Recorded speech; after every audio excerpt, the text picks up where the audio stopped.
Elzo sera chargé d'identifier les questions les plus pertinentes, les contributions les plus pertinentes. On a également le plaisir de recevoir Lamine Mandion Diédhiou, qui est journaliste sportif également du journal Le Témoin. Lamine, je te présente Mansour Loum, qui est également...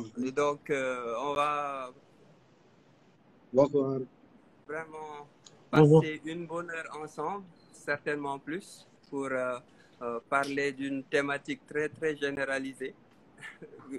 On va juste se demander pourquoi le football sénégalais n'a jamais rien gagné. C'est une thématique qui va englober peut-être 60 ans d'histoire, parce que c'est un football qui a plus d'un demi-siècle d'histoire. Pour démarrer dans le vif du sujet avec nos internautes, on va juste leur demander de ne surtout pas hésiter à poser leurs questions.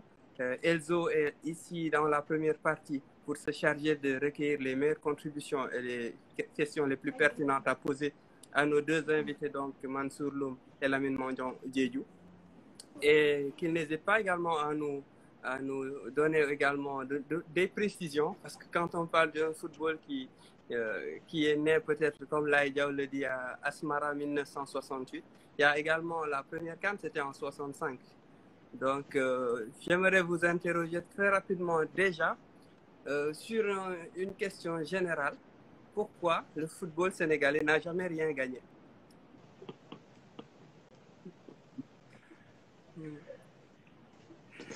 Je laisse la mine démarrer. Je laisse la mine démarrer. Non, je laisse au grand Mansour de démarrer. Non. L'honneur aux aînés d'abord. Non, après, comment dire? Bon, le football sénégalais n'a jamais rien gagné. Après, pourquoi? Je ne pense pas qu'il y a une recette miracle pour gagner, parce que sinon, toutes les équipes, toutes les sélections l'appliqueraient et ce serait même compliqué de gagner, parce que tout le monde aurait la recette miracle pour gagner. Il ne faut pas qu'on oublie une chose, c'est que dans une compétition, à la fin, il n'y a qu'un seul vainqueur. Hein. Tous les autres, ils sont perdants. Que tu fasses une compétition à 10, 16, 32, 64, tu n'auras qu'un vainqueur et tout le reste, ils vont perdre. Donc, déjà, c'est très dur d'être le seul qui reste. Ce qu'il faut, c'est commencer à se rapprocher au fur et à mesure du titre. Le dernier exemple qu'on a vu récemment, c'est c'est pas du football de sélection, mais c'est du football de... Quoi que même, on peut prendre un exemple de ce football de sélection, la Côte d'Ivoire qui remporte la CAN en 2015. Ils ont mis 4 CAN avant de la gagner avec la génération dorée. Hein. Chaque année, on disait, ouais, c'est pour eux, c'est pour eux, c'est pour eux. Ils sont passés à côté, il a fallu attendre 2015. Là, on ne les attendait pas pour qu'ils gagnent. Donc, c'est juste pour dire que, d'une part, il n'y a pas de recette miracle pour gagner. C'est une succession d'ingrédients et aussi de certains facteurs qui tournent en votre faveur, qui vont faire que, potentiellement, vous allez aller très loin dans une compétition et une fois que vous êtes en finale, mais potentiellement la gagner puisque vous avez une chance sur 2. Mais après, c'est sûr qu'il y a certains facteurs sur lesquels on peut travailler. Effectivement. Effectivement. J'aimerais peaufiner un peu plus la question pour Lamine. Il y a eu, disons, des générations peut-être qui avaient le potentiel pour gagner cette Coupe d'Afrique des Nations. Il faut pas qu'on se voile la face en pensant que chaque génération de l'équipe du Sénégal pouvait gagner cette CAN, même si le football est très ouvert, tout est possible. Mais partons déjà avec la génération 86 qui était plutôt inexpérimentée. Le Sénégal était resté près de 2 décennies sans aller à la Coupe d'Afrique des Nations. En 86, ils y allaient avec une superbe génération. D'après les plus anciens, ils disaient que c'était peut-être la génération la plus talentueuse du football sénégalais. On peut citer quelques joueurs. Hein. On peut citer Amadou Diop Boy Bandi qui en était le capitaine, Cheikh Seck, le gardien de but, et un des cadres de cette équipe nationale. Et on peut citer également Jules-François Bocandé qui était parmi les meilleurs buteurs des championnats européens, qui est le meilleur buteur du championnat de France, ou alors Thierno Youm. Cette génération-là manquait peut-être d'expérience. Maintenant, comment peut-on voir une équipe qui démarre avec 2 victoires, cette compétition en battant l'ogre égyptien chez elle en match d'ouverture, et sortir dès le premier tour? Je vais d'abord saluer les autres intervenants et le grand Mansour que je suis avec attention sur Twitter. Effectivement. C'est difficile de répondre à cette question parce que déjà en 2015, on a eu à le vivre avec l'équipe nationale. Alain Giresse. avec Alain Giresse, on a démarré avec une victoire contre le Ghana. Il a ensuite fait 5 changements. On a fait match contre la Tunisie pour perdre finalement contre l'Algérie. C'est très difficile à expliquer. Je me dis que parfois on se voit trop beau. On met la charrue avant les bœufs. On n'a pas cette habitude d'être favori. On n'a pas cette habitude d'endosser ce statut de favori. Je n'étais même pas né en 86. Après ce qu'on m'a raconté, déjà, l'équipe a créé un exploit en battant l'Égypte, le pays hôte, en match d'ouverture. Après, peut-être qu'ils se sont vus trop beaux, ils ont ensuite perdu, je pense, le dernier match contre la Côte d'Ivoire. Ils ont été éliminés. Malgré tous les louanges qu'on dresse pour cette équipe, mais cette équipe a été éliminée au premier tour. C'est la même chose avec la génération de 2015. Et moi, je pense que c'est l'aspect psychologique qui n'est pas assez travaillé ici au Sénégal. C'est un aspect qu'on ne prend pas trop en compte. On va souvent en compétition, on ne voit pas de psychologue ou de préparateur mental.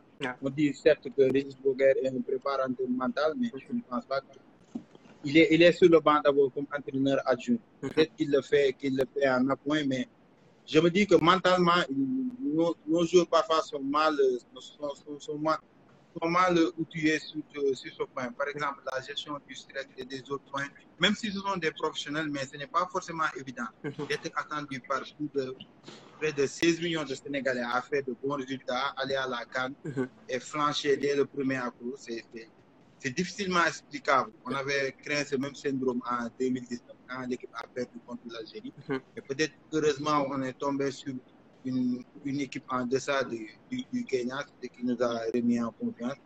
Mais il me paraissait difficile de pouvoir se remettre d'aplomb s'il s'agissait d'une équipe de notre standing. Mansour, le Sénégal a quand même traversé une longue période avant cette CAN 86. Et puis, on a connu plusieurs postures d'engagement dans les différentes Coupes d'Afrique des Nations. On progresse, on passe de 86, passons à 92, où on organise la CAN. La gestion de la pression, on peut pas en parler en 86. Ils n'étaient pas attendus déjà. Et puis, c'était une équipe qui revenait à la CAN après 17 ans d'absence. En 92, on avait quand même enchaîné quelques CAN. En 90, on était présent. Je pense que c'était en Algérie, remporté d'ailleurs par la sélection algérienne. En 92, on organise la compétition. Pardon? On était quart de finaliste ou demi-finaliste, si je me trompe, en 90. Je pense qu'on était demi-finaliste avec la génération de... j'ai un blanc. Mais bon, passons. Juste pour dire qu'en 92, on organise à Dakar et à Ziguinchor et qu'on se plante en quart de finale face à la Côte d'Ivoire. Encore une autre posture où le Sénégal n'y arrive pas. Certes, on a parlé de 65, on a parlé de 68 à Asmara, on a parlé également de 86. Cette fois-ci, on n'y arrive pas.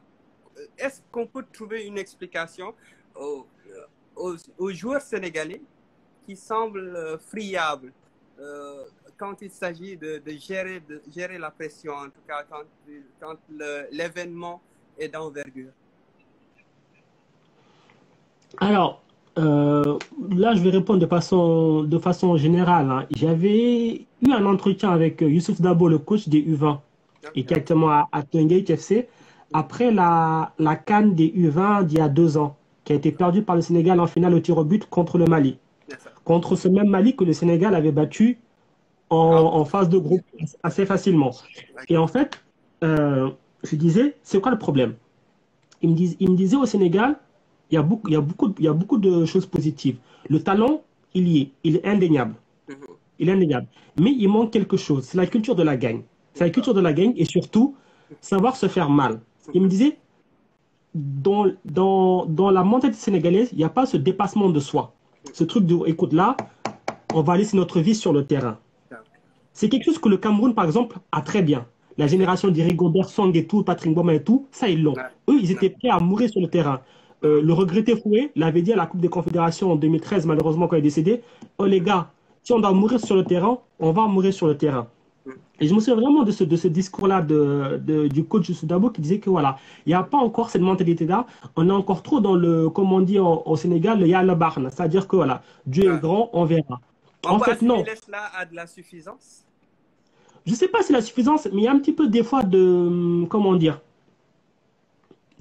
on s'appuie sur le sort. On dit c'est le sort, c'est comme ça, c'est que c'était écrit, c'est que c'est comme ça. Mais en fait, non, à un moment donné aussi, il faut que tu ailles chercher ce que tu veux. Quand tu es en finale d'une compétition, il te reste un match, il reste 90 minutes, il faut que tu te tues sur le terrain, il faut que tu ailles le chercher parce que peut-être que tu n'auras plus jamais l'occasion d'arriver en finale.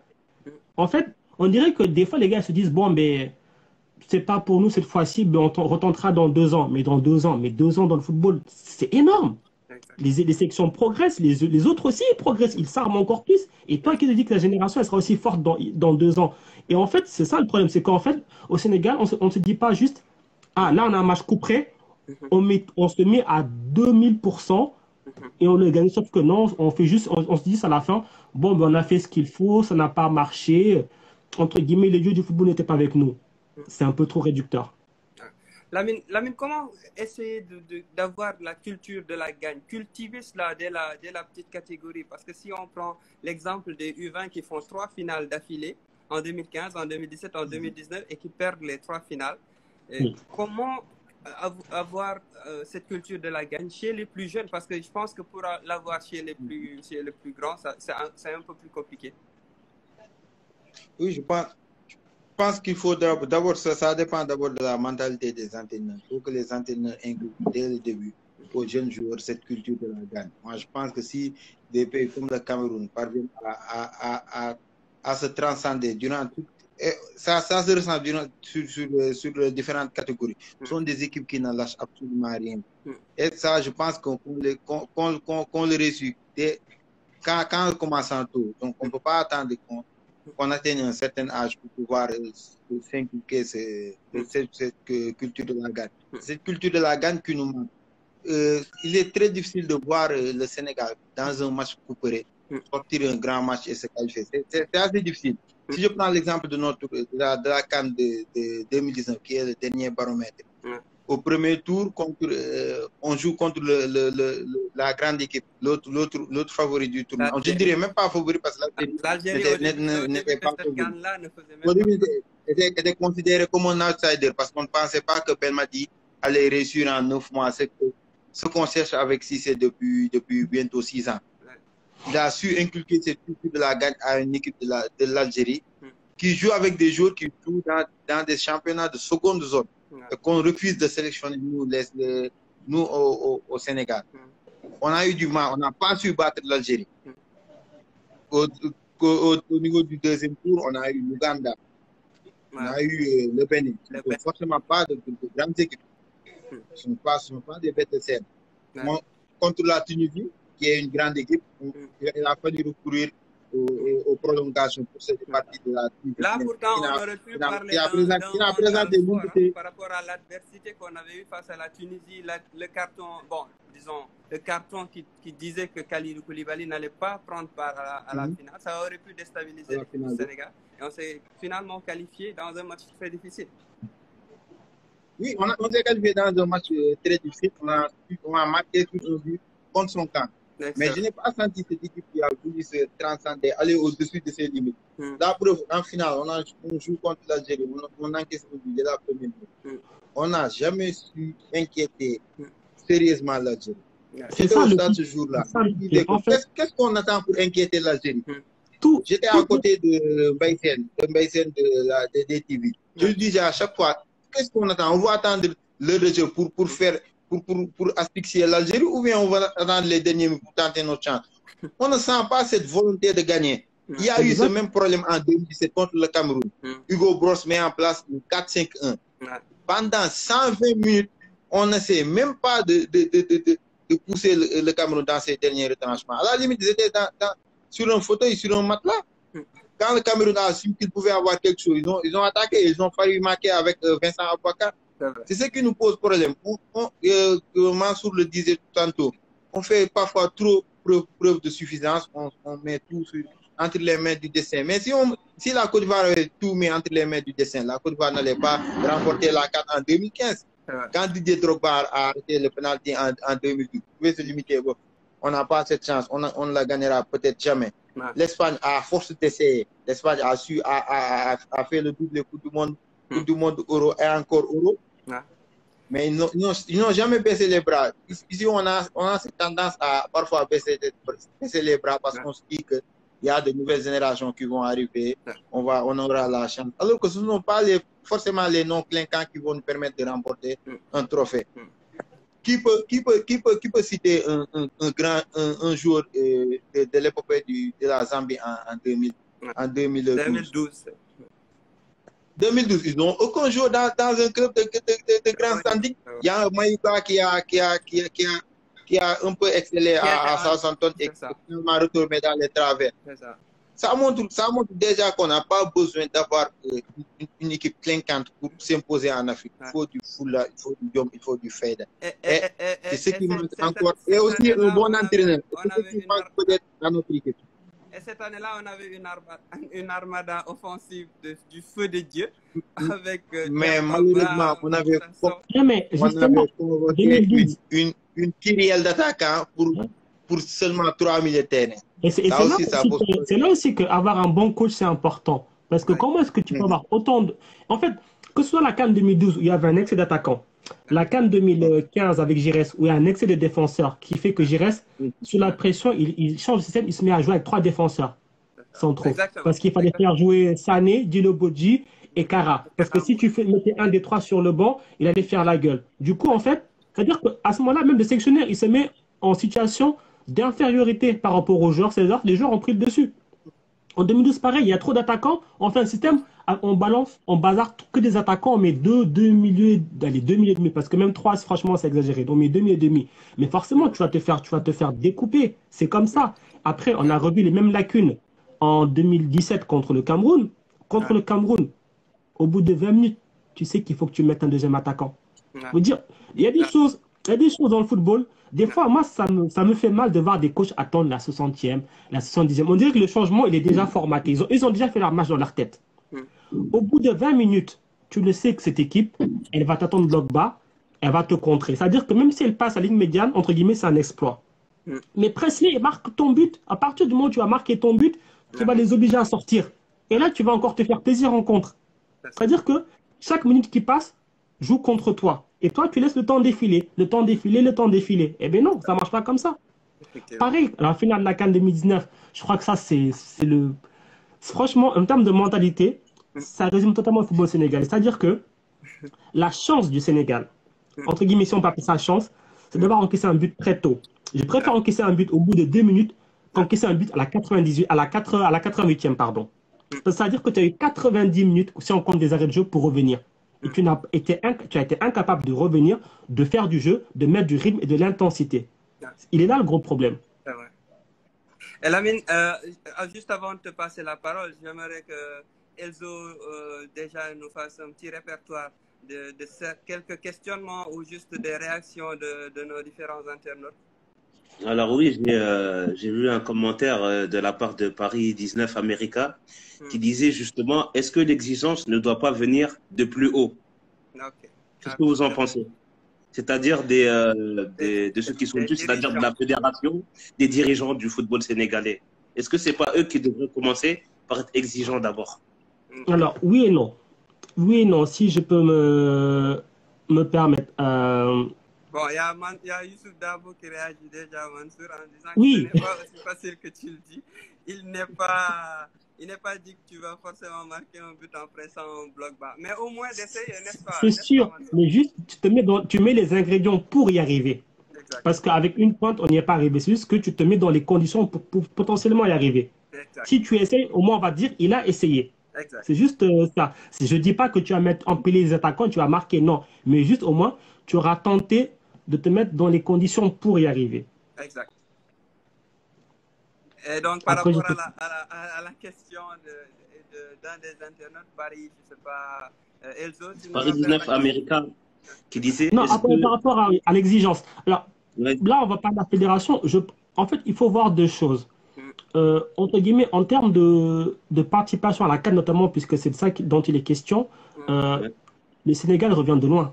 Il ne faut pas se souvenir qu'il n'y a même pas 10 ans en arrière, on brûlait notre propre stade à Léopold Senghor après une défaite contre la Côte d'Ivoire. Exactement.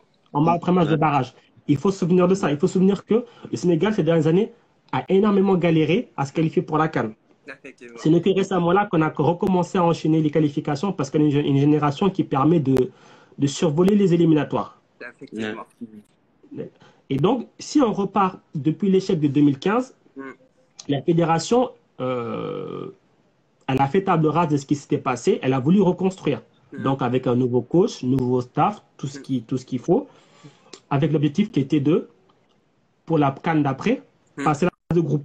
Même si le Sénégal, ces dernières années, s'est qualifié à la CAN, on ne passait pas les poules. C'est ça le premier objectif. Donc, il y a eu ça. Donc, entre guillemets, quelque part, quand le Sénégal est certes éliminé en 2017 contre le Cameroun en quart, au niveau fédéral, mission accomplie. C'est ça. Mission accomplie. Exact. Alors, certes, les observateurs, les supporters vont dire ouais, mais on était favoris, on avait la meilleure équipe et tout. Oui, certes. Mais pour ce qui a été fixé, mission accomplie. C'est ça. Après, on pourra débattre de beaucoup de choses. Ça, c'est la première chose.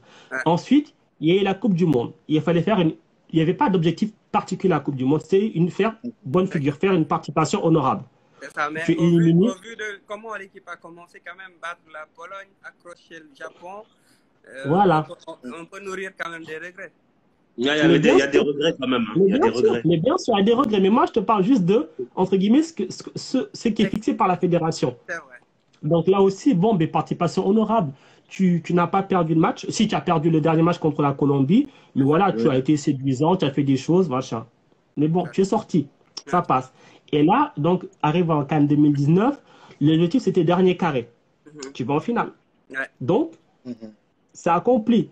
De ce point de vue-là, donc, on va dire, voilà, par rapport aux exigences, ce qui était fixé, c'est accompli. Mais, ça, c'est la surface. Quand tu creuses, tu vas te dire, non, il y avait moyen de faire plus. Il y avait moyen de faire plus. Parce que tu regardes ton équipe, tu regardes le potentiel et tu regardes aussi les adversaires. Et là, tu te dis non, je pouvais faire plus et surtout, je devais faire plus. C'est ça le problème. Exact. Lamine, qu'en est-il? Y a-t-il un problème on va dire, un manque de remise en question au lendemain, au sortir de différentes compétitions comme la CAN? Quand on sait que le Sénégal a manqué le coche au Cameroun, même si l'objectif c'était de sortir des poules, l'objectif a été atteint avec un quart de finale face à une petite équipe du Cameroun qui manquait clairement d'expérience avec des joueurs comme Ngade, comme des Adolphe Tek, des joueurs qui découvraient la Coupe d'Afrique des Nations et qui se font sortir finalement en quart de finale au tir au but. Y a-t-il un manque de remise en question des dirigeants du football sénégalais pour pouvoir être beaucoup plus, disons, mordant lors de l'édition suivante?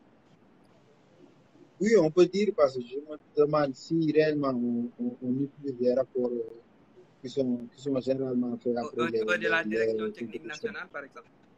Oui, c'est du ressort de la direction technique nationale, mais je me pose des problèmes là-dessus, parce que si je prends l'exemple de la Coupe du Monde de 2018, le Sénégal a été loin à tout sauf été ridicule, avec un 4-4-2 qui a posé pas mal de problèmes à nos différents adversaires. Hormis le match contre le Japon, je me dis que même contre la Colombie, l'équipe de la Colombie a marqué sur un coup de pied arrêté. Mais je me dis qu'on n'a pas été trop inquiété. Et pourquoi on a rangé aujourd'hui ce système en 4-4-2? Qu'est-ce qui pose problème? Le 4-4-2 pose problème ou bien non? C'est une remise en question qui n'est pas bien faite à mon avis. À chaque compétition, on doit tirer les enseignements de ce qui n'a pas marché. Est-ce que ça, on est en train de le faire? Je ne pense pas au vu des prestations de l'équipe nationale. On a toujours ce problème face au bloc bas. On a été éliminé contre le Cameroun face à une équipe qui joue en bloc bas. On a eu ce même problème contre l'Algérie. Pourquoi on ne renforce peut-être pas le staff? Pourquoi on n'organise pas peut-être des séminaires? Pourquoi on essaie de voir ce qui ne marche pas? Moi, je vois, quand je prends l'exemple des autres sélections, l'Espagne avance à jouer sans ronronner, mais sans gagner pas. Ils se sont réinventés, ils ont créé quelque chose et ils ont pu gagner. Deschamps, quand le Portugal l'a battu en finale au Stade de France, il est allé chercher sur 4-2-3-1. C'est moche. C'est moche, mais il gagne. C'est moche, mais il gagne. Belmadi, quand il ne veut pas perdre, il ne va pas perdre. C'est la preuve. il est en train d'enchaîner plus de 20 matchs sans défaite. C'est une équipe très difficile à bouger. Moi, je pense que c'est ce qu'on doit chercher. C'est ce qu'on doit chercher. On doit, à chaque compétition, trouver ce qui ne marche pas. Peut-être si on regarde, on dit qu'on a un problème d'animation offensive, même si on a ce problème de milieu offensif, qui est une denrée assez rare pour le football sénégalais. Mais comment trouver une parfaite alchimie entre les différentes individualités qu'on a? On a Sadio, on a Crépin, on a Ismaël Sarr, on a Gane, on a maintenant Nampalys Abdou Diallo. Comment faire pour faire de cette constellation d'individualité en un bon collectif? C'est ça qu'on ne doit pas attendre les regroupements pour le faire.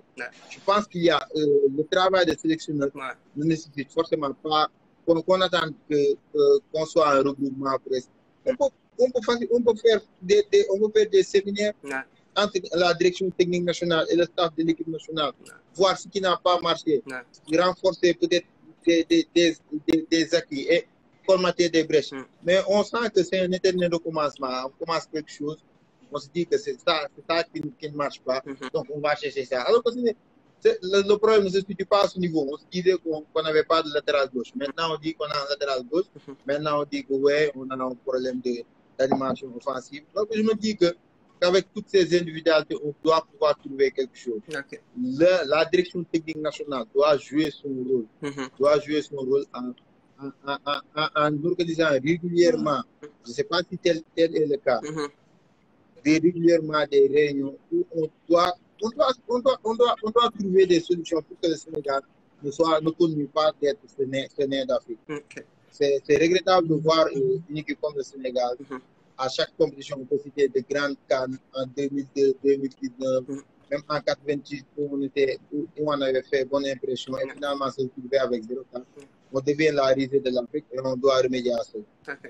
J'aimerais que Elzo, déjà que tu prennes ce point en compte pour la deuxième partie qui sera donc animée par Moussa Sarr, avec l'intervention de Lamine Mandion où il s'interroge vraiment sur le travail de la direction technique nationale au lendemain de compétition, avec l'évaluation des compétitions, l'évaluation des systèmes de jeu qui ont peut-être apporté certaines satisfactions et comment bonifier l'équipe.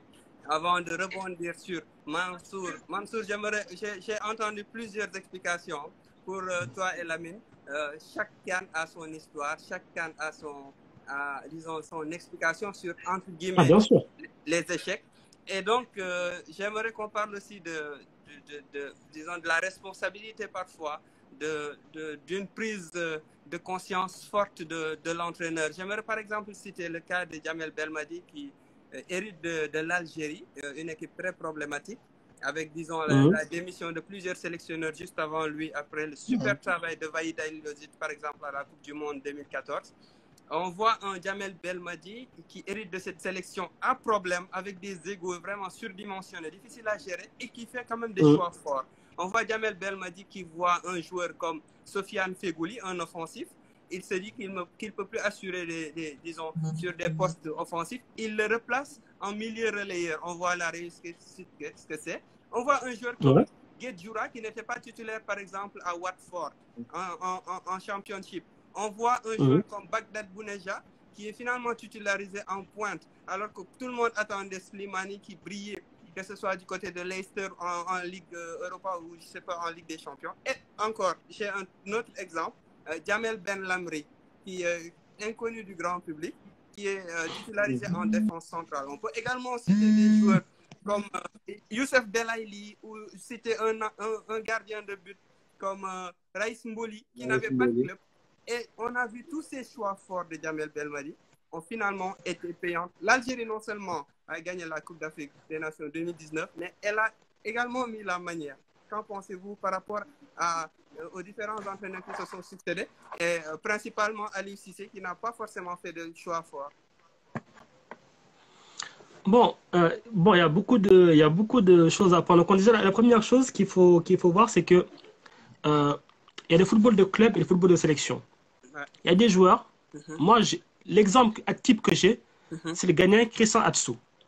Christian Atsu, en club, il fait une carrière, c'est les montagnes russes. Il est dans des grands clubs, il est prêté dans des petits. Mais quand il était en sélection du Ghana, c'était quasiment tout le temps le meilleur joueur. Ce qui veut dire que souvent, dans les sélections, notamment en Afrique, où on remarque, c'est pas qu'en Afrique, c'est pas qu'en Afrique, on dit ouais, Oui, mais on a sélectionné un gars qui joue là, qui joue en D2C, en D2 là-bas, machin et tout. Honnêtement, hein, c'est un détail. Si le gars il vient et qui performe en sélection, amenez-le. Le Cameroun a sorti un Bassogog de nulle part. Il a fini meilleur joueur de la CAN 2017. C'est vrai. C'est-à-dire que voilà, déjà, il faut qu'on ait cette mentalité de gros club égale gros joueur. Non. La sélection et surtout le football en Afrique, c'est compliqué. C'est pas pareil. Tu vas pas forcément gagner sur de la technique, machin et tout. Il y a d'autres ingrédients qui entrent en compte. Donc ça, il faut le prendre en compte. C'est la première chose. Ensuite, sur ce que tu disais par rapport à Belmadi, et là, il faut quand même rendre un hommage à Aliou Cissé lorsqu'il arrive. Aliou Cissé, quand il arrive en section du Sénégal, c'est un peu Belmadi quand il arrive en section d'Algérie. C'est vrai. Tu as un entraîneur démissionnaire, tu as un gros bordel, il faut redresser la barre. Ouais. De 2015 à 2017, Aliou Cissé, ça, il a réussi à le faire. C'est vrai. Ça, c'est un de ses faits d'armes. Il faut le rappeler parce que moi, je me souviens des sélections avant ça, c'était les vacances, la sélection. Il fallait remettre de l'ordre, il fallait remettre les gars au travail. Il a réussi à le faire. Belmadi aussi a réussi à le faire. Là, on peut faire un parallèle. Après, le parallèle, moi, je vais l'arrêter là. Parce que la différence fondamentale entre Belmadi et Aliou Cissé, c'est que Belmadi, avant de prendre l'Algérie, il a un background d'entraîneur. Belmadi ne sort pas de nulle part. Il a entraîné avant dans le golf. Et il a gagné avec l'Erouya qui ensuite est devenu Al-Djoua LSC. Il a gagné. Donc, il a eu le temps de se faire l'expérience. Aliou Cissé, il a eu ses diplômes. On l'a propulsé entraîneur de feu Karim Tsega Diouf, entraîneur des Olympiques. Exact. Et après, on l'a ramené en pompier, sélectionneur des A, comme ça. Parce que l'opinion publique ne voulait plus d'un sorcier blanc, il fallait un local, et voilà.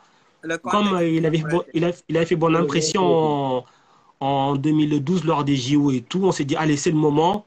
C'est un ancien de la génération 2000-2002, il faut le tenter. Là, à mon avis, on a fait une erreur, on a grillé un joker. Il aurait fallu laisser du temps à Aliou Cissé pour qu'il aille se forger davantage, entraîner en club. C'est important. Parce que du coup, en fait, c'est comme si, comment dire, et je ne sais pas insulter Aliou Cissé, hein, c'est comme si tu sors un étudiant de la fac, il a son master, et bim, tu le promeus DG, directeur général DG d'une grosse boîte. Mais tu te dis, wow, mais attends, qu'est-ce que tu fais? Tu vois ce que je veux dire? C'est ça le truc. Tu ne deviens pas DG du jour au lendemain. C'est ça le truc. C'est à ce moment-là que le Sénégal a fait une erreur. Mais Aliou Cissé, de 2015 à 2017, il a apporté des choses. Il a amené l'ordre, le leadership. Il a vraiment restructuré. C'est juste qu'après 2017, il aurait fallu passer un cap tactique, technique, que malheureusement, il n'a pas encore parce qu'il n'a pas assez d'expérience en tant qu'entraîneur. Et ça, malheureusement, il le traîne comme un boulet et à chaque compétition, à chaque match coup près, ça lui revient en pleine figure, malheureusement. Malheureusement. On va clore cette première partie, Lamine, avec toi par rapport au fait que, certes, on parle des échecs du football sénégalais, donc il ne s'agit pas que de l'équipe nationale A. On va parler, par exemple, du manque de réussite, entre guillemets, des joueurs sénégalais lors des phases de tir au but, car c'est en sortie de tir au but. On peut citer vraiment l'équipe nationale A, oui, l'équipe nationale U20 également, l'équipe nationale U23. Rappelons quand même que quand on dit que le football sénégalais n'a rien gagné, que l'équipe nationale U23 quand même a été médaille d'or des Jeux africains en 2015. Il ne faudrait vraiment pas qu'on crache là-dessus parce que ça reste quand même une belle... Et si tu veux jouer à ça, tu peux même dire que les U20 ont gagné le tournoi... le tournoi de la Coupe arabe, là, qui sont allés inviter, ils étaient partis invités, ils ont gagné. Exactement. Maintenant, on sait tous de quoi on parle quand on parle de le foot sénégalais n'a jamais rien gagné. Parce que malgré tout, même les équipes nationales des jeunes n'ont jamais été championnes d'Afrique, en fait. Les tirs au but, cet aspect-là, pourquoi les joueurs sénégalais bloquent-ils là-dessus? Parce qu'il ne s'agit pas que juste de l'équipe nationale A, où on peut citer l'exemple des Lions de 2002, où on peut citer le Sénégal de Youssouf Dabo quand même, qui était séduisant à la Coupe du Monde en Pologne et qui s'est, disons, heurté au mur sud-coréen lors du mondial en Corée du Sud, pardon, en Pologne, face à la Corée du Sud. En Et un peu plus tôt, c'était d'ailleurs face au Mali également, en finale de la CAN. Mali en finale. Ouais, c'est difficilement explicable. Le coach Youssou Dabouna l'a d'ailleurs dit après la CAN, quand son équipe est, je crois qu'ils ont discuté un tournoi où les 5 joueurs se sont bien comportés lors des épreuves de tir au but. Okay. Il a dit qu'ils y travaillaient maintenant, qu'ils y travaillaient beaucoup. Ouais. Mais je me dis parfois que c'est de la loterie, on a vu de grandes sélections peiner au tir au but. L'Italie, avec le plan du football, a perdu contre l'Espagne. C'est de la loterie, c'est de la loterie assez récurrente. C'est de la loterie. On a beau avoir un bon tireur, mais parfois on a aussi besoin d'un bon gardien. Peut-être parfois parfois il y a une combinaison, il y a un concours de circonstances. On a un mauvais gardien, un mauvais tireur. Parfois on a de bons tireurs, un mauvais gardien, de mauvais tireurs, un bon gardien. Jali Kobalindia qui n'était pas mauvais. On a lors de la CAN U23 en 2015, on en avait un très bon Pape Sédou Ndiaye, mais malheureusement, on a perdu la finale de la 3e place contre l'Afrique. C'était pour se qualifier aux Jeux Olympiques de Rio en 2016, c'est ça.